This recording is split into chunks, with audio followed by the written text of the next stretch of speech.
warahmatullahi wabarakatuh. Om Swastiastu. Shalom Namo Buddhaya. Salam kebajikan. Tapi pun. Ya pun. Terima kasih kepada rekan-rekan sekalian yang sudah menyempatkan waktunya untuk menyaksikan video dari kelompok kami. Sebelum itu, izinkan kami dari kelompok 6 untuk memperkenalkan diri. Perkenalkan, nama saya Wayan Angelina Pitasari dengan NPM 21121110106. Perkenalkan, nama saya Rizal Fauzan Romanto, NPM 21121110091. Perkenalkan, nama saya Raihani Winada dengan NPM 21121110122. Perkenalkan, nama saya Ovi Dharma, NPM 21121010202. Dalam video kali ini, kami kelompok 6 akan mempresentasikan hasil diskusi kami mengenai alternatif penyelesaian sengketa bisnis. Presentasi ini akan dimulai dari rekan kami, Ovi. Selamat menyaksikan. Sengketa bisnis merupakan konflik atau pertentangan antara dua entitas bisnis atau lebih yang timbul dari perdebatan, perselisihan, atau pelanggaran terkait aspek dalam bisnis. Sengketa bisnis muncul dari berbagai masalah seperti pelanggaran perjanjian, ketidaksepakatan mengenai konflik kontrak, penafsiran yang berbeda terhadap klausul-klausul perjanjian, atau perselisihan terkait kepemilikan, pembayaran, atau layanan yang diberikan. Penyelesaian sengketa bisnis merupakan proses untuk penyelesaian konflik tersebut agar kedua belah pihak dapat mencapai kesepakatan atau solusi yang memuaskan. Seringkali melalui negosiasi, mediasi, arbitrisme, ataupun proses hukum lainnya. Tujuan untuk penyelesaian sengketa bisnis adalah untuk menghindari dampak yang merugikan bagi bisnis dan memungkinkan kelangsungan operasi sengketa bisnis. Penyelesaian alternatif sengketa bisnis atau Alternative Dispute Resolution ADR memiliki beberapa manfaat, diantaranya yang pertama, efisiensi. Biasanya lebih cepat daripada proses pengadilan sehingga menghemat waktu dan biaya. Selanjutnya ada kepentingan terjaga. Proses ADR memungkinkan pihak yang bersengketa untuk mempertahankan kontrol atas hasil penyelesaian dan memberikan kesempatan untuk menemukan solusi yang memuaskan kedua belah pihak. Yang ketiga itu ada privasi, seringkali lebih private daripada proses pengadilan, menjaga rahasia atau informasi sensitif dari publik. Selanjutnya ada fleksibilitas. Metode ADR seperti negosiasi, mediasi, atau arbitrase memberikan fleksibilitas untuk penyesuaian pendekatan penyelesaian sesuai dengan kebutuhan khusus dari sengketa yang sedang dihadapi. Selanjutnya ada hubungan bisnis terjaga. ADR dapat membantu memelihara hubungan bisnis yang harmonis di antara pihak yang bersengketa karena proses penyelesaian yang lebih kolaboratif dan konfrontatif. Selanjutnya ada keputusan netral. Arbitrase salah satu bentuk ADR menyediakan proses di mana keputusan dibuat oleh arbitrator yang independen dan netral, biasanya memiliki keahlian khusus dalam masalah yang bersengketa. Selanjutnya ada ketersediaan di berbagai tingkat kepentingan. Metode ADR dapat digunakan dalam berbagai tingkat sengketa dan dari konflik yang relatif kecil hingga kasus yang lebih kompleks dan besar. Penerapan ADR sebagai alternatif penyelesaian sengketa bisnis kali memberikan manfaat yang signifikan baik dalam hal efisiensi waktu maupun biaya, memungkinkan pihak yang bersengketa untuk mencapai solusi yang lebih cepat dan lebih cocok bagi kepentingan mereka. Baik, di sini saya akan menjelaskan tentang jenis-jenis sengketa konflik atau sengketa bisnis. Yang pertama itu adalah sengketa kontrak. Nah, sengketa kontrak ini terjadi akibat ketidaksesuaian antara pihak-pihak yang terlibat, antara perusahaan dan juga konsumen. Biasanya sengketa kontrak ini seperti contohnya aja seperti perusahaan ingin mengirimkan suatu barang atau ingin mengirimkan barang ke konsumen. Perusahaan dan konsumen pastinya mereka sudah menandatangani kontrak bahwa barang ini itu sudah sampai ketika waktunya sudah ditentukan. Nah, terjadi sebuah kasus ketika perusahaan itu dia mengirimkan barang itu tidak sesuai dengan waktu yang telah disepakati. Nah, itulah akar-akar yang bisa melibatkan konflik antara kontrak.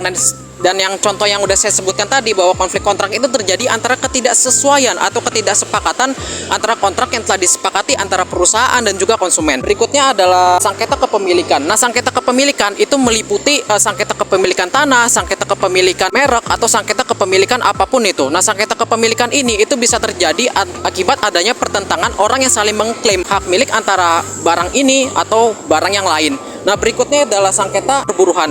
Nah, sengketa perburuan ini yang paling sangat umum di Indonesia. Sengketa perburuan ini adalah sengketa yang terjadi antara perusahaan dengan para buruh alias para pekerja.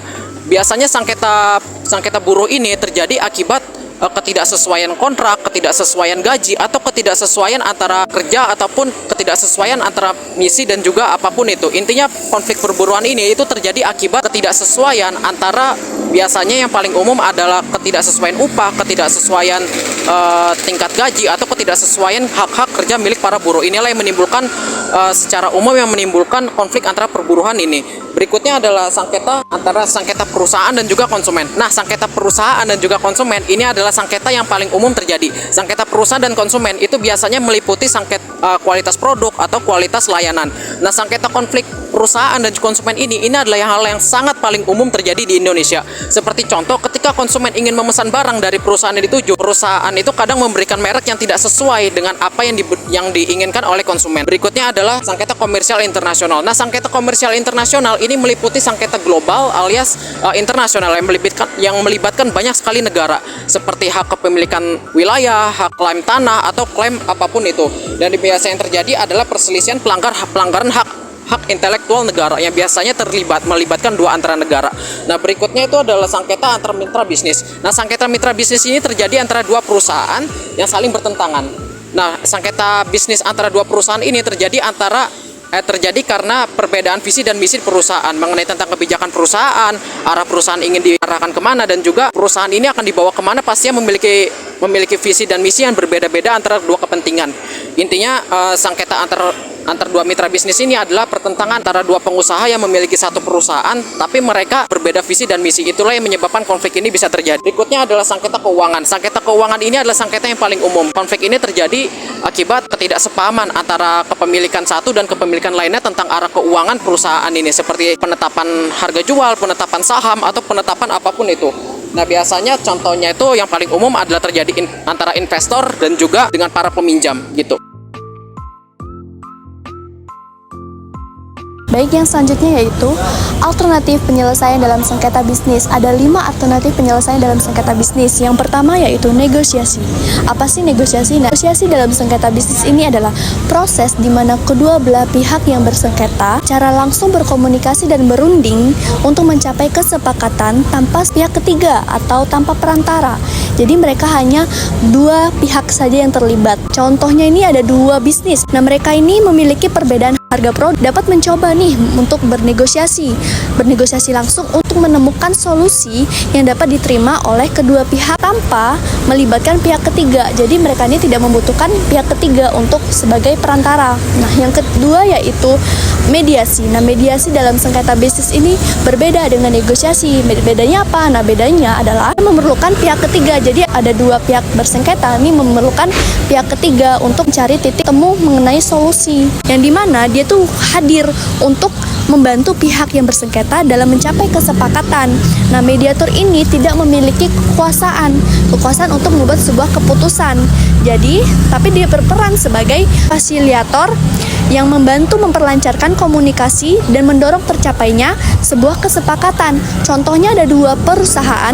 Nah, mereka memiliki perbedaan terkait kontrak, tetapi dia membutuhkan sebuah mediator untuk membantu mereka untuk mencapai titik temu, cari solusi, dan mencapai kesepakatan mereka. Tetapi mediator ini tidak boleh membuat sebuah keputusan. Hanya dua pihak saja yang bersengketa itu yang membuat keputusannya, tetapi mediator ini hanya membantu mencari solusinya saja. Yang ketiga yaitu arbitrase.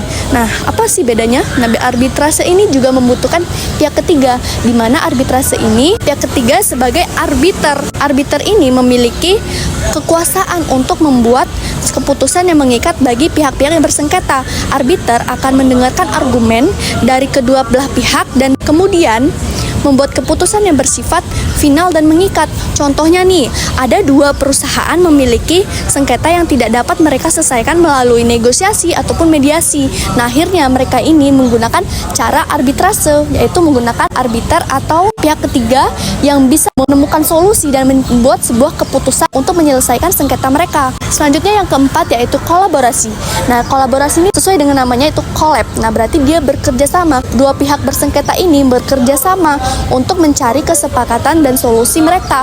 Contohnya ada dua perusahaan, mereka memiliki perbedaan strategi, dapat bekerja sama untuk menemukan pendekatan yang menguntungkan bagi kedua belah pihaknya. Jadi mereka dua perusahaan tersebut memiliki strategi yang berbeda, tapi mereka menggabungkan strategi itu untuk mencari titik solusinya sehingga mereka dapat menguntungkan bagi kedua belah pihak tersebut. Dan yang terakhir yaitu perundingan pihak ketiga. Nah, perundingan pihak ketiga ini adalah pihak ketiga atau kelompok eksternal yang membantu dalam mencapai kesepakatan atau penyelesaian. Contohnya, jika ada konflik antara divisi dalam perusahaan, nah perusahaan ini kan memiliki divisi yang berbeda-beda. Pasti mereka juga memiliki masalah-masalah yang berbeda-beda, sehingga manajemen dapat meminta bantuan tim konsultan untuk memfasilitasi resolusi konflik tersebut untuk mencapai kesepakatan mereka. Nah, jadi kesimpulannya adalah setiap pendekatan ini memiliki tujuan dan hasil yang berbeda-beda. Jadi, negosiasi dan kolaborasi ini hanya membutuhkan dua pihak saja, tetapi dia tidak memerlukan pihak ketiga. Sedangkan kalau mediasi, arbitrase, dan perundingan pihak ketiga, dia membutuhkan pihak ketiga sebagai membantu mencari solusi mereka atau perantara atau netral untuk menyelesaikan sengketa mereka.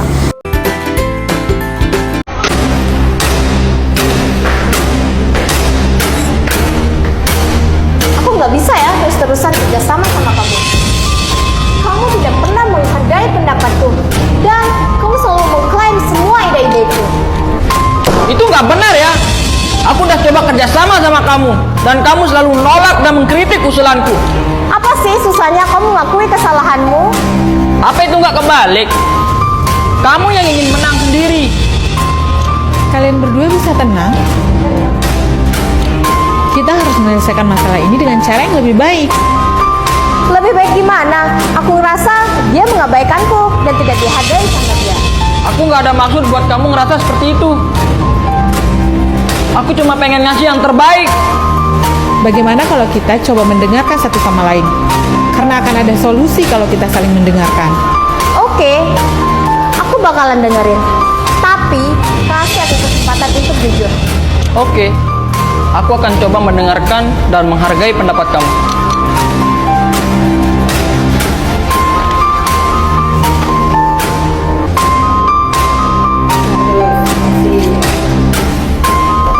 Aku berterima kasih sama kamu sudah mendengarkan dan memahami pendapat.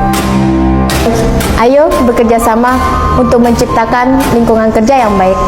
Aku juga minta maaf kalau terkadang aku egois. Ayo kita saling dukung dan meningkatkan keahlian kita. Nah, sekarang semuanya udah jelas kan? Jika ada masalah, harus diselesaikan dengan cara yang baik, bukan dengan cara emosi seperti tadi. Baik Bu, saya minta maaf. Saya juga Bu. Asal kalian tahu ya, di dalam lingkungan kerja, kita harus bisa saling menghargai satu sama lain. Dengan cara seperti itu, kita akan bisa komunikasi dan semua masalah akan bisa terselesaikan.